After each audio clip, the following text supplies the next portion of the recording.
So కాబట్టి నేను ఏం చెప్తున్నా అంటే ఈ వచ్చే ఫ్యూచర్ లో డెఫినెట్లీ ఇక కవిత గారికి ఉన్న ఒకే ఒక ఆప్షన్, ఆమె సొంత పార్టీ పెట్టుకుంటుంది, కొట్లాడు, కాంగ్రెస్ ని తిడతావా, బీఆర్ఎస్ ని తిడతావా, బీజేపీని తిట్టుకో. ఎండ్ ఆఫ్ ద డే మన అందరం ఎవరైనా సరే మాట్లాడితే ప్రజల యొక్క సమస్యల గురించి ఒక వాయిస్ ఉంటుంది. ఓకే, కానీ డెఫినెట్లీ బీజేపీ ఇక్కడ వచ్చే అవకాశం లేదు. వాళ్ళకి ఎన్ని కుట్రలు చేసినా కుమ్మక్కైనా ఇక్కడ వచ్చారు. బీజేపీకి వాళ్ళు మంచి చేసింది లేదు, చరిత్ర లేదు కాబట్టి వాళ్ళు రారు, దోసుకోవడం తప్ప. బీఆర్ఎస్ ఆల్రెడీ చూసారు కాబట్టి వాళ్ళు దోసుకున్నారు తప్ప చేసింది ఏం లేదు. కాబట్టి ఈ రెండు రావు. వచ్చే టర్మ్ అయితే కాంగ్రెస్ వస్తుంది. ఒక్కటి మాత్రం వాళ్ళకి అవకాశం కూడా ఇవ్వద్దంటే, ఇంకా అవసరమైతే కొత్త పార్టీలు పెట్టైనా సరే బీజేపీకి పడాల్సిన ఓట్లని, బీఆర్ఎస్ కి పడాల్సిన ఓట్లను కూడా చీల్చాల్సిన అవసరం ఎంతైనా ఉంది. అంటే వాడికి 20 ఓట్లు వచ్చినాయి అనుకో, అది 10 చేసినాం అనుకో, ఒక్క పార్టీకి ఎక్కువ ఓట్లు రాకుండా చేసేస్తే అప్పుడు కాంగ్రెస్ కి వాడు 30% ఓట్లు వచ్చినా కాంగ్రెస్ గెలుస్తుంది. కాబట్టి అది కూడా కుట్రతోటే ఛేదించాల్సిన అవసరం ఉంది. కాబట్టి కొత్త పార్టీలు పెట్టి బీఆర్ఎస్ బీజేపీ ఓట్లను చీల్చాలి. అంటే బీఆర్ఎస్ ఐడియాలజీ హిందుత్వ పార్టీని 4 పెట్టాలి. పెడితే ఏమవుతుంది, బీజేపీ పడాల్సిన ఓట్లన్నీ చీలిపోతాయి. అదే తెలంగాణ వాదం పేరు మీద 4 పార్టీలు పెట్టాలి. పెడితే ఏమవుతుంది, బీఆర్ఎస్ పడాల్సిన ఓట్లన్నీ చీలిపోతాయి. కాబట్టి ఆ విధంగా కుట్ర చేయాల్సిన అవసరం ఎంతైనా ఉంది అని తెలంగాణ ముఖ్యమంత్రి గారికి నేను రిక్వెస్ట్ చేస్తున్నాను. ఓకే, ఆలోచించమని కోరుతున్నాను. అది కాకుండా బలమైన అభ్యర్థులే టికెట్ ఇవ్వాలి. ఓకే, పైసలు ఉన్నవాడికి, మంచి పేరు ఉన్నవాడికి ఎట్లా గెలుస్తారో చూద్దాం. సో కాబట్టి వచ్చే టర్మ్ కూడా కాంగ్రెస్ వస్తుంది. తెలంగాణ దేశంలోనే బెస్ట్ స్టేట్ గా, శాంతి భద్రతల విషయంలో, అభివృద్ధి విషయంలో అన్ని రకాలుగా తెలంగాణ బెస్ట్ స్టేట్ గా, అందరికంటే ఎక్కువ సెల్ఫ్ ఎంప్లాయ్మెంట్, ఎక్కువ ఏమంటారు సొంతంగా వ్యాపారాలు పెట్టుకొని అన్ని రకాలుగా సమృద్ధిగా ఉండే, అమెరికా లాగా అన్ని రకాలుగా, లేకపోతే ఒక అభివృద్ధి అయిన ఏ దేశం లాగానైనా, దుబాయ్ లాగానైనా మన తెలంగాణ చేసుకోవడానికి ప్రయత్నం చేద్దాం. ఇప్పటికే మనము చాలా రంగాల్లో, ఐటీ రంగంలో, ఫార్మాసిటీ రంగంలో, అన్ని రంగాల్లో, ఇన్ఫ్రాస్ట్రక్చర్ రంగంలో మిగతా చాలా కాదు, దాదాపు అన్ని రాష్ట్రాలతో పోలిస్తే వీఆర్ ఆల్రెడీ నంబర్ 1 ఉన్నాం. ఇంకా దాన్ని ఇంటర్నేషనల్ స్టాండర్డ్ తీసుకుపోదాం. ఓకే, మనకి అన్ని రకాలుగా మనకి దేవుడు తెలివిచ్చిండు, ఒక పోరాడే పటిమ ఇచ్చిండు.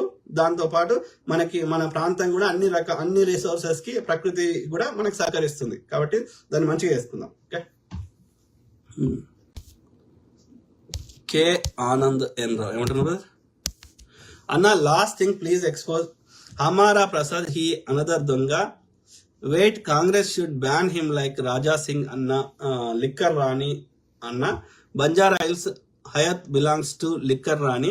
I request expose. తప్పకుండా బ్రదర్, ఆనందరావు బ్రదర్, తప్పకుండా we will make another video, separate live పెడదాం. ఓకే, ఒక్కొక్క టాపిక్ తీసుకొని పెడదాం, అన్ని మిక్స్ కాకుండా. ఓకే, ఎందుకంటే చూసే వాళ్ళకి కూడా క్లారిటీ ఉంటుంది కదా.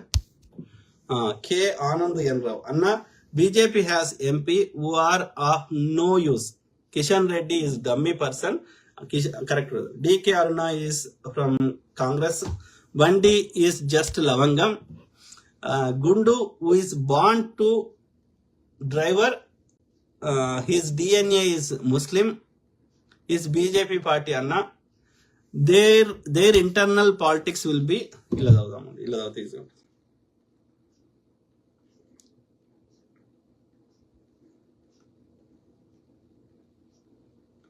ఎందుకంటే ఇక బెండి కావాల్సిన అవసరం ఉండదు మనకి.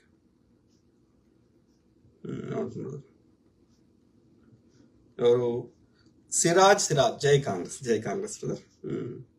కే ఆనందరావు అన్న, ప్లీజ్ చెప్పిన కే ఆనందరావు ఏమంటారు బ్రదర్ అన్న, BJP has MP who are of no use. Kishan Reddy is dummy person. చదివినా కదా. Okay, will be soon come out. Itala from Kompalli junction to Medchal, both sides roads land belongs to Binami. Raghunandan is a rapist. He was advocate of OIC. Correct brother. All MP of BJP became fluck. ED and income tax are just calling dog. Also shame because they are worse than dog. 2 minister Anna. All the BRS candidates in MP election were dummy. KCR had tied up with BJP BRS will be like AIDMK. Kavita will come out soon. Kavita will come out very soon. ఎందుకంటే ఆమెకు వేరే దారి లేదు, అక్కడ ఆమెకు BJP నచ్చట్లేదు. BRS బీజేపీతో చేసే దోస్తి నచ్చట్లేదు కవిత గారికి. ఎందుకంటే ఆమెను 16 నెలలు జైల్లో పెట్టిండ్రు, చిప్పకూడు తినిపించి ఆమె ఆరోగ్యం పాడైపోయి అన్ని రకాలుగా ఆమె మెంటల్ గా చాలా స్ట్రెస్ అయిపోయి, కాబట్టి ఆమె నచ్చదు. కానీ కేసీఆర్ ఏం చేస్తాడు, కనీసం బిడ్డ ఏది అక్కడ జైల్లో ఉంటే పోయి ఒక్కసారి కలవలేదు కేసీఆర్ గారు, ఒక ప్రెస్ కాన్ఫరెన్స్ పెట్టలేదు, మళ్ళీ సన్నిహితుల దగ్గర బిడ్డను పొట్టు తిట్టిండు.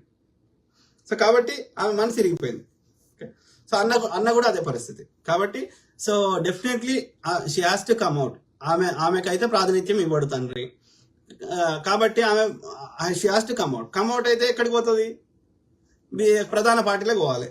ప్రధాన పార్టీలకు పోయా బీజేపీలకు పోదు, కాంగ్రెస్కి వస్తా అంటే అంగీకరించాం మా లాంటి వాళ్ళం. కాబట్టి so the only alternative will be she will, ఆమె త్వరలో ఆమె కొత్త పార్టీ పెడుతుండొచ్చు. Okay, correct brother, Anandrao brother. BJP అంత దొంగలు ఈ భూమి మీద లేరు. Okay, simple.